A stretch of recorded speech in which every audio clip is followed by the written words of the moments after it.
This wasn't a soundbite or a stunt. Bennie Thompson just laid out a case for why a sitting Homeland Security Secretary has no business staying in office. What he accused Kristi Noem of isn't politics, it's violations of the law. Let's break down what just happened. Thompson for his opening statement. Thank you very much, Mr. Chairman. And before I start, let me welcome Mr. Van Epps to the committee. Mr. Chairman, thank you for getting the Secretary of Homeland Security and National Counterterrorism Center Director here today. Your predecessor couldn't seem to get that done, and I appreciate your commitment to holding this hearing. Each day, we've had more examples of Republicans abdicating their constitutional oversight responsibilities. Fortunately, unlike other chairs in this body, it appears that if you are serious about this committee work being done, and I compliment you for that. As I look at the witnesses table, though, I can't help but notice that FBI Director Kash Patel isn't here with Secretary Noem and Director Kent. I'd also say that we have just been provided Secretary Noem's testimony. I've been on the committee since its inception, and I've never had the rules violated where we couldn't get testimony so members of the committee could look at it until today. Today's hearing is supposed to be one of the most important exercises of this committee's oversight jurisdiction. Each year, we hear from the Secretary of Homeland Security, the Director of National Counterterrorism Center, and the Director of the Federal Bureau of Investigation, who is nowhere to be seen today. Maybe Director Patel is too busy spending taxpayers' dollars flying to his girlfriend's concert on the FBI's jet to answer questions from Congress. Maybe the FBI director isn't here because he's afraid of scrutiny from Democrats who want to know what the FBI is doing to keep America safe. Or maybe Director Patel knows that the Trump administration itself is a threat to Homeland Security and want to hide from public accountability.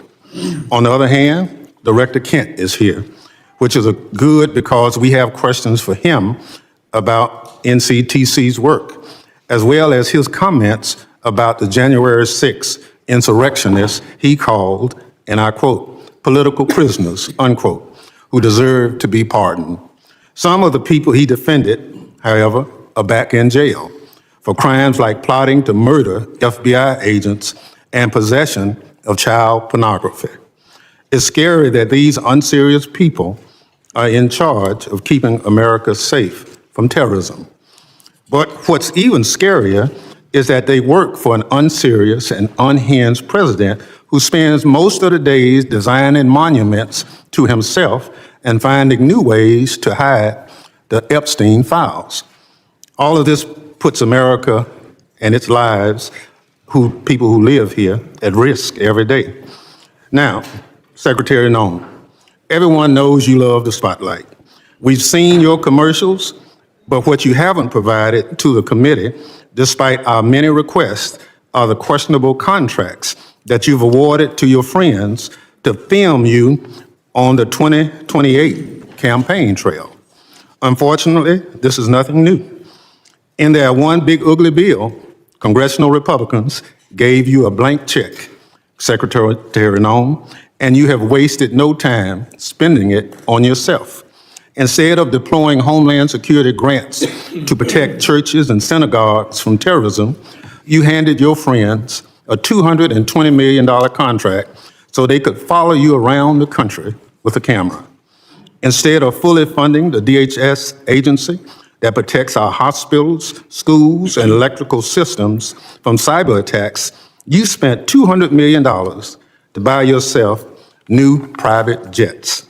And instead of paying your way like the rest of us, you're living rent-free in a taxpayer-owned property that is supposed to be reserved for military leaders. Every penny that you spend on yourself represents the blood, sweat, and tears of hardworking Americans who expect their tax dollars to be spent on Homeland Security, not promoting you and your interests. Apparently, you haven't noticed that regular people are suffering under President Trump's affordability crisis. Or maybe you, like him, thinks it's a hoax and just don't care. Either way, such corrupt behavior hurts Homeland Security. But it's not just the corrupt behavior, Secretary Noem, that hurts Homeland Security. It's also your blatant disregard for the law. You cut programs and withheld congressionally appropriated money to prevent terrorist attacks and prepare for natural disaster. You eviscerated the Office of Civil Rights and Civil Liberties, which was supposed to keep DHS from violating Americans' constitutional rights. Within your own department, you illegally fired employees and retaliated against whistleblowers who reported wrongdoings at DHS. And during a shutdown, when frontline employees were working without a paycheck, your press shop never stopped using its social media accounts to push out racist and xenophobic posts. Throughout your tenure, you diverted resources from critical Homeland Security agencies and programs to carry out an extreme immigration agenda. You illegally ordered people deported to El Salvador, despite a federal court order and Department of Justice counsel instructing you to not do so. You illegally ignored a federal court order and shipped people off to South Sudan without due process. You are illegally blocking members of Congress from conducting oversight of ICE detention facilities, even though federal law demands that we have access. In the process of carrying out this extreme agenda, at your direction, DHS has terrorized, beaten, and detained hundreds, if not thousands, of American citizens. At your direction, DHS has illegally detained and deported American citizens, including U.S. citizen children with cancer. At your direction, DHS has illegally gassed, pepper sprayed, and put their knees on the necks of Americans, including military veterans and clergy. At your direction, DHS has illegally tackled, beat up, and humiliated United States citizens, including senior citizens. At your direction, DHS has illegally tased, maced, punched, and even shot Americans. Black and brown Americans, in particular, have been racially profiled, detained, and locked up, and sometimes with tragic consequences. It's just one awful incident. A pregnant U.S. citizen was reportedly thrown to the ground, kicked, and left in handcuffs for hours after immigration officers did not believe that she was an American. She later lost a baby. You cannot enforce the law by breaking the law, Secretary Noem. That's not how justice works. It's not right, and it's un-American. And when Congress tries to carry out its constitutional oversight responsibilities to question you about your department actions, you hide, often with the help of congressional Republicans. Never in the history of the committee has a Secretary of Homeland Security hidden from congressional oversight like you and your department have, Secretary Noem. Our oversight letters to you go unanswered. You owe us by extending the millions of Americans who sent us to Congress as their representatives a response to over a dozen letters. Your predecessor came before this committee regularly under administrations of both parties. But under President Trump, you and other department officials have rarely shown their faces at committee hearings. In the first year of President Biden's term, his administration made 28 appearances before this committee. 28. Under President Trump, DHS officials have appeared only 3 hearings before this committee, just 3. You, Secretary Noem, have appeared before this committee just twice. That's fewer appearances than your predecessor, Secretary Alejandro Mayorkas, who Republicans lambasted for not coming before the committee more often. It's interesting how my colleagues on the other side are now. Secretary Noem, I'll give you one thing. You showed up today rather than throwing a civil servant under the bus like Director Patel did. But you have systematically dismantled the Department of Homeland Security, put your own interests above the department, and violated the law. You are making America less safe. So rather than sitting here and wasting your time and ours with more corruption, lies, and lawlessness, I call on you to resign. Do a real service to the country and just resign. That is, if President Trump doesn't fire you first. I yield back. Gentleman yields back. Other members of the committee are reminded that What you just saw was not partisan outrage. It was constitutional accountability in action. Chairman Bennie Thompson wasn't raising his voice for effect. He was building a public record. Every point he made was intentional because oversight hearings are not about scoring political points. They are about documenting misconduct, exposing abuse of power, and defending the rule of law. Thompson begins by calling out something most casual viewers would miss, but every serious institution understands. Process matters. Secretary Kristi Noem submitted her testimony late, denying members of Congress the ability to review it before questioning. That is not a clerical mistake. That is a violation of oversight norms, and it signals a dangerous attitude that Congress is an inconvenience, not a co-equal branch of government. From there, Thompson widens the frame. Where's the FBI director? Why is Kash Patel absent from one of the most critical Homeland Security hearings of the year?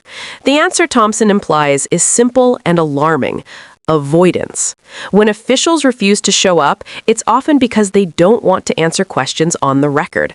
Democrats are not intimidated by that tactic. They document it. Then comes the heart of the indictment. Thompson accuses Secretary Noem of transforming the Department of Homeland Security from a public safety agency into a personal political machine. Money meant to protect churches, synagogues, hospitals, schools, and critical infrastructure was instead spent on private jets, self-promotional media contracts, and perks for political allies. That is not conservative governance. That is misuse of taxpayer funds. But the most serious allegations go far beyond spending. Thompson details a pattern of law-breaking, withholding congressionally appropriated funds, retaliating against whistleblowers, illegally firing employees, ignoring federal court orders, and blocking members of Congress from inspecting ICE detention facilities, even though federal law explicitly grants that authority. These are not policy disagreements. These are alleged violations of the Constitution and federal law. And then Thompson brings the focus where it belongs, on people. U.S. citizens detained and deported, children with cancer removed from the country, veterans, clergy, seniors, and peaceful civilians beaten, gassed, tased, and humiliated, Black and brown Americans disproportionately targeted, a pregnant U.S. citizen reportedly assaulted, handcuffed for hours, and left to miscarry because agents refused to believe she was American. This is the moment where Thompson's argument becomes unanswerable. You cannot claim to enforce the law while breaking it. You cannot claim to protect Americans while harming them. And you cannot claim to support public safety while dismantling the very institutions designed to uphold civil rights. Democrats are not soft on security. They are serious about it. Thompson makes clear that under Noem's leadership, DHS resources were diverted away from counterterrorism, disaster preparedness, cyber defense, and civil liberties, and toward an extreme politicized immigration agenda that has made the country less safe. The call for resignation is not dramatic. It is the logical conclusion of oversight confronting alleged corruption, abuse, and contempt for the law. When a cabinet secretary ignores Congress, defies courts, retaliates against whistleblowers, and harms American citizens, accountability is not optional. This moment matters because it shows what real oversight looks like. Not silence, not fear, not complicity, but Democrats standing up for the Constitution, for civil liberties, and for the idea that no one, not even a cabinet secretary, is above the law.